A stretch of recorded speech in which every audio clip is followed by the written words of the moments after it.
Hasta hace unos años, el nombre Gonzalo Frasca podía no resultar muy familiar para mucha gente que no estuviera vinculada a los videojuegos. De repente, fuera del Uruguay, su nombre era más conocido. Pero eso fue hasta 2012, cuando decidió cerrar su muy exitosa empresa de videojuegos y dedicarse a trabajar en educación. Y a partir de ese momento, su voz empezó a ser una de las más escuchadas en ese tema en Uruguay. ¿Por qué educación, Gonzalo? No hay nada más importante, o sea, eso es en lo general y en lo personal, porque bueno, historia familiar, vengo de familia de educadores, mi abuelo vino de Francia a fundar un liceo y a dirigir la Alianza Francesa, mi madre es docente, mi hermana es docente, yo soy docente. Entonces la gente se sorprende porque te encasilla, ¿no? en los jueguitos. Sí. Pero para bueno. vos los jueguitos son una manera de enseñar y son la manera en la que debería funcionar la educación hoy. Digamos. No, a ver, para jugar, o sea, el aprendizaje y el juego van de la mano, o sea, el juego es la manera en la que aprendemos las cosas más difíciles, o sea, naturalmente, o sea, pero yo no creo que la solución a todos los problemas de la enseñanza o del aprendizaje sean por videojuegos, ¿no?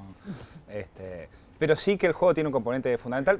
El juego obliga a respetar. Si yo diseño juegos, yo no puedo estar en mi oficina y inventar un juego y publicarlo.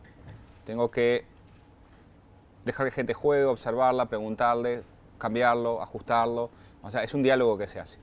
Y creo que ese espíritu, o sea, ayuda mucho también en educación, ¿no? O sea, yo no puedo venir con un discurso así, no me importa lo que más piensen, sino que justamente para aprender de verdad y sobre todo, a ver, el tema que tenemos es que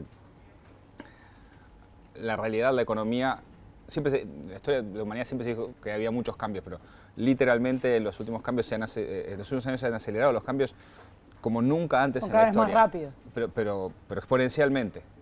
Uno mira, por ejemplo, a un niño, cómo interactúa con el entorno, qué cosas hace, qué deja de hacer, y resulta bastante obvio que en realidad el sistema educativo es como choca de frente contra eso. Entonces, ¿por qué te parece que cuesta tanto? ¿Por qué está costando tanto? Por varias razones. O sea, a ver, este no es un problema solo de Uruguay. O sea, Uruguay está tratando de ignorarlo, igual que Venezuela, o sea, está mirando para el costado, pero no es solo un problema de Uruguay. Eso no nos tiene que hacer sentir menos peor o mejor. La diferencia decís que es que hay otros países que se están ocupando de ver cómo lo arreglan. No. Bueno, Uruguay está ignorando el problema, creo, o sea, realmente. Pero la mayor parte de los países están en la misma situación y muchos también ignorándolo porque genera mucha angustia. A ver, la educación formal, pública, estatal, no solo enseña habilidades, o sea, construye ciudadanía, tiene un montón de funciones. Entonces, no es solamente eso lo que tenemos que tender a buscar una solución. Acá pensamos siempre más en soluciones muy centralistas, ¿no? Una solución que sirva para todo, un modelo, entonces vos decís A, decís no, pero A no sirve, B, no, pero B no sirve. Y así nunca encontrás nada. Hay muchos temas y muchos ángulos. ¿Por qué nos da tanto miedo a los adultos? Primero, o sea, porque nos sentimos culpables. O sea, la familia ha cambiado mucho en los últimos 50 años, la estructura tradicional de familia, o sea, gracias a cambios sociales, por un lado maravillosos, ¿no? O sea, libertad, muchas veces en sentido literal para las mujeres, divorcios, posibilidad, bueno, de rearmar la vida, no sé qué, pero eso también, con la entrada de la mujer al mercado laboral, o sea, que en los últimos 50 años eso no pasaba masivamente, se descalabró el equilibrio que había en educación en la casa. ¿No? Y no estoy diciendo que al contrario, ¿no? O sea, es muy bueno que las mujeres hayan podido trabajar. Pero entonces buscamos dejar en la escuela y en el Estado la solución a un montón de cosas que antes también, o sea, en la casa haciendo se podían aprender. Y a eso se suma también un cambio también de paradigma, en el sentido que la enorme mayoría de los trabajos que se necesitaban hasta hace relativamente poco era aprender a quedarte callado, quieto, sentado y seguir órdenes, ¿no? Y eso está cambiando. O sea, justamente, o sea, por más que suenen a discursos empresariales, la innovación, no sé qué, realmente el siglo XXI, por todos los cambios de tecnología, por todos los cambios sociales que están habiendo, requiere o dar mucho más valor a inventar que a seguir órdenes. Y no podemos, o sea, la escuela no fue diseñada para eso. O sea, entonces, es un tema realmente complejo, pero quizás la primera respuesta es esa, o sea, nos da miedo como adultos, nos sentimos culpables, sabemos en el fondo que estamos mandando a los chiquilines a perder el tiempo, sabemos que no les está sirviendo, pero no tenemos opciones los adultos, no tenemos opciones mejores, no sabemos qué hacer. Entonces, si hay padres que están escuchando que se sienten culpables, no están solos, ¿no? ¿Y vos pensás que los docentes actuales del Uruguay Ajá. están preparados, no solamente académicamente, sino preparados, digamos, desde el punto de vista de la cesión de poder que de repente implica pensar un sistema educativo que enseña a innovar, donde de repente uno no tiene la razón en todo? Hay varios al temas. revés? En general, o sea, y a nivel global esto pasa, o sea, en muchos países, incluyendo en Uruguay, hay una tendencia a echarle la culpa al docente. O sea, Sí. automáticamente. El docente tiene la culpa de un montón de cosas. Y es un trabajo muy solitario también el del docente. Entonces, pero además están mal pagos y mal preparados, o sea, formalmente. Ahora, vos preguntabas otra cosa, o sea, si el cambio real puede venir de ahí. Actualmente hacemos como que enseñamos y los alumnos hacen como que aprenden, ¿no? O sea, nos dicen lo que queremos escuchar, pero en el fondo sabemos que no está funcionando. Las cifras, o sea, no lo invento yo, las cifras lo dicen claramente. Entonces, ¿qué se puede hacer en ese sentido? Bueno,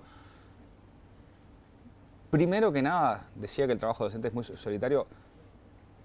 Primero hay que ayudar a visualizar las cosas que se estén haciendo bien. O sea, no hay espacios en Uruguay de entrar a las escuelas, de mostrar experiencias exitosas para poder copiarlas, ¿no? O sea, para saber que, a ver, hay que ser masoquista para ser docente, cobrar poco, que los padres no te peguen a veces, que toda la sociedad te hace sentir como que todo es culpa tuya. No es masoquismo, hay gente que realmente quiere ayudar y la mayoría quiere realmente, ama su trabajo y ama a los chiquilines. Entonces, lo primero es ayudar a sentirse menos solos, mostrar otras experiencias, compartir, o sea, entre los docentes. Si yo, o sea, una de las cosas que creo que necesita el Uruguay es justamente, o sea, un espacio de, o sea, la maestra de la semana, la experiencia de la semana, compartir, que lo vean los padres, que los vean los alumnos. ¿Y eso no es como mala palabra en el sistema educativo bueno, actual? es que también tiene la cultura uruguaya es que nadie es mejor que nadie. ¿Somos todos iguales? Somos todos iguales, somos todos mediocres. Salvo Luis Suárez. Claro. No, menos la reina de carnaval. La reina de carnaval puede ser mejor, más linda que todos nosotros. Y Suárez también. Entonces, Claro. ahí entramos también en nuestra idiosincrasia y nuestros problemas personales, ¿no? O sea, digamos, porque da la sensación a veces de que hay las experiencias que son distintas en educación, yo las que he conocido, por ejemplo, en el interior los clubes de ciencia, en algunos casos han hecho cosas que han incluso viajado al exterior a presentarlo, tienen una tendencia como a esconderlo, al revés que a exhibirlo. Hay poco interés, o sea, hay poco interés y es un sistema que hace que vos hagas tu laburo, no cuestiones, bajes la cabeza. Igual que los padres cuando hacemos así, decimos, bueno, lo mandé a la escuela, ya está, yo tengo otras cosas para hacer, o sea, necesito un poco de tranquilidad, o enchufar a los chiquillos a la tele, o sea, o a los videojuegos, ese tipo de cosas. Es un mecanismo parecido. No es que esté bien, pero también el tema es dar opciones. Entonces, eso es algo fundamental. Ahora, entender realmente, o sea, que necesitamos un cambio de paradigma real, eso no va a venir, o sea, la ministra puede echar a todo el mundo, contratar a todo el mundo que quiera, pero no va a haber un cambio, o sea, desde el gobierno sin involucrar a la gente, a los padres, a las familias y a los alumnos. O sea, ¿Y entonces cómo se hace? Digamos, ¿cómo cambiaste el paradigma? Y bueno, ¿De quién debería ser la fuerza? Primero yo creo salga? que necesitamos opciones, o sea, necesitamos, y esto le va a sonar precioso a todo el mundo, pero me hago cargo de mis palabras, liberalizar, no en el sentido de no que la educación no sea pública, pero liberalizar en el sentido de decir, bueno, ya que está tan de moda la diversidad, la diversidad en el siglo XXI y particularmente en nuestro gobierno de izquierda, es todo lo que es diverso pero no me molesta, ¿no? Ahora, la diversidad es jodida, ¿no? O sea, porque el que piensa realmente distinto a mí, el que está dispuesto a hacer cosas realmente distintas a mí, a eso no, eso es políticamente peligroso, no correcto. Entonces, Del jubilar hablás, por ejemplo. no estoy hablando de jubilar. Todo el mundo habla de jubilar. La gente jubilar no quiere ser ejemplo de nada. La gente jubilar está en un barrio de mierda ayudando a gente muy jodida, o sea, que está en situaciones muy jodidas, y no quiere ser, no salió a querer ser ejemplo de nadie. La gente de afuera lo toma de ejemplo porque es muy fácil entrar en ese diálogo. En Uruguay tenemos una larga tradición antirreligiosa. Yo no soy religioso y no me caen nada bien las religiones institucionalizadas, pero es muy fácil entrar en eso, entonces hablar de la monia, hablar de los abanderados, hablar de jubilar. Eso a los medios les da clics, a la gente le pasa el tiempo y van pasando los gobiernos sin hacer ningún cambio. Entonces eso es una cosa masturbatoria que hacemos como sociedad para no enfocar en los problemas. No, estoy hablando de liberalizar en el sentido que si realmente creemos que hay necesidades distintas y lugares distintos, bueno, dejar más autonomía a los docentes para que si quieren manejar tal liceo, tal escuela en tal lado de una manera distinta, puedan hacerlo. El tema es que el gobierno no confía en los docentes porque sabe que están mal formados. ¿Ah? No solo sabe que están formados, sino que además por un tema de salarios, sabe que mucha gente capaz no siempre son los mejores.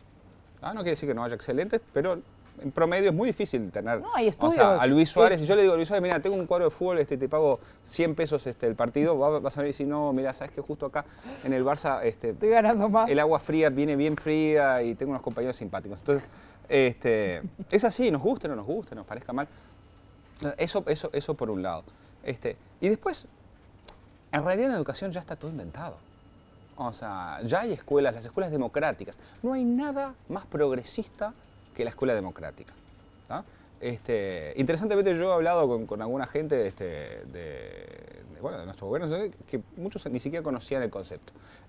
Googleenlo, busquen, vayan a YouTube, que es lo que hacen los pibes, que es la manera más fácil de aprender.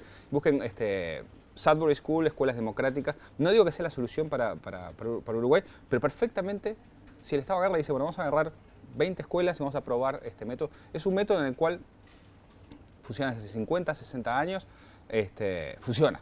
O sea, hay gente que puede venir a formar y es una dinámica en la que las escuelas son autorreguladas, los chiquilines son los que toman decisiones, no hay clases, está todo orientado a proyectos. Ese es un ejemplo.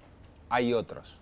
Entonces hay que investigar y hay que tener la valentía de involucrar a los padres, ayudarlos a ver de que hay un problema. Ahora, necesitamos empezar, o sea, digo, yo no quiero llevar a esto a un tema político, pero es un tema político. Si yo digo que no hay crisis en educación, como ha dicho la ministra, por más que yo creo que lo debe decir en chiste, pues ni ella lo debe creer, entonces no podemos empezar, yo no puedo empezar la dieta antes de asumir que estoy gordo, ¿no? Claro. O sea, entonces, primero empieza con información, ¿no?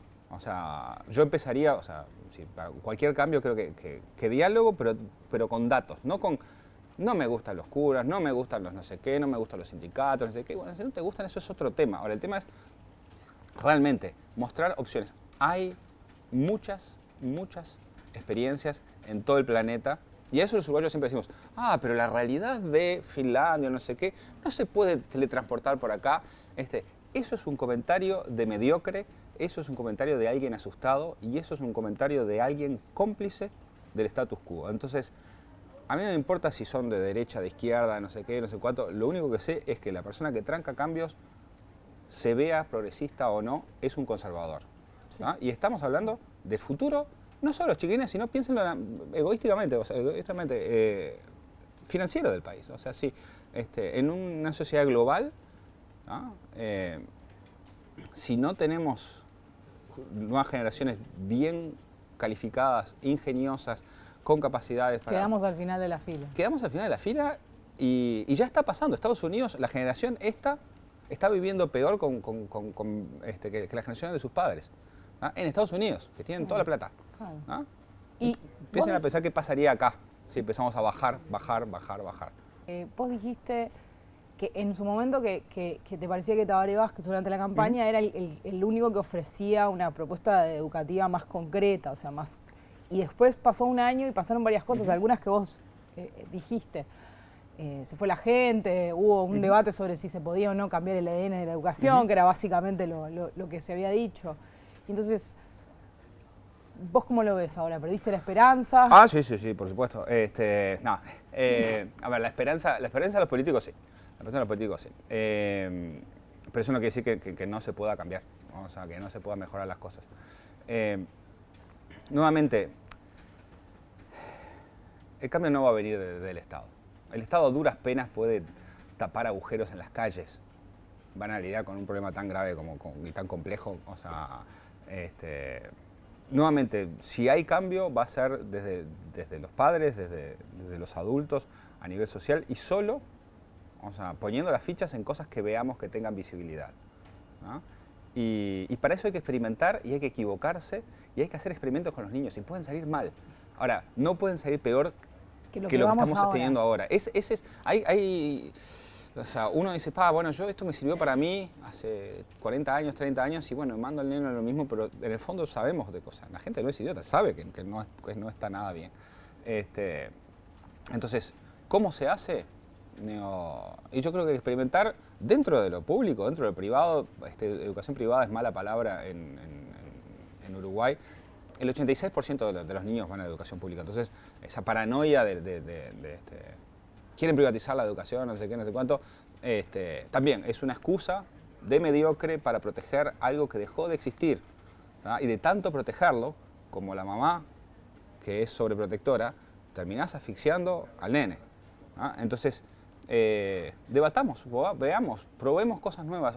Yo creo que hay que diversidad, justamente, ¿no? O sea, no es solamente escarapelas de colores en el Mides. Diversidad es probar cosas distintas. Aceptar lo distinto.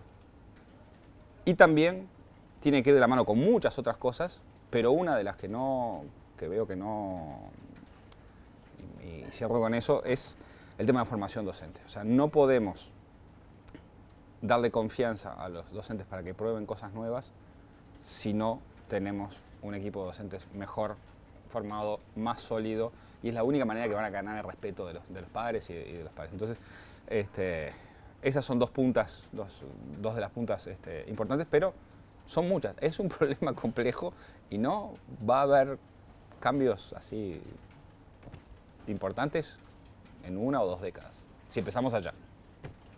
Muchas gracias, Gonzalo. Gracias a vos.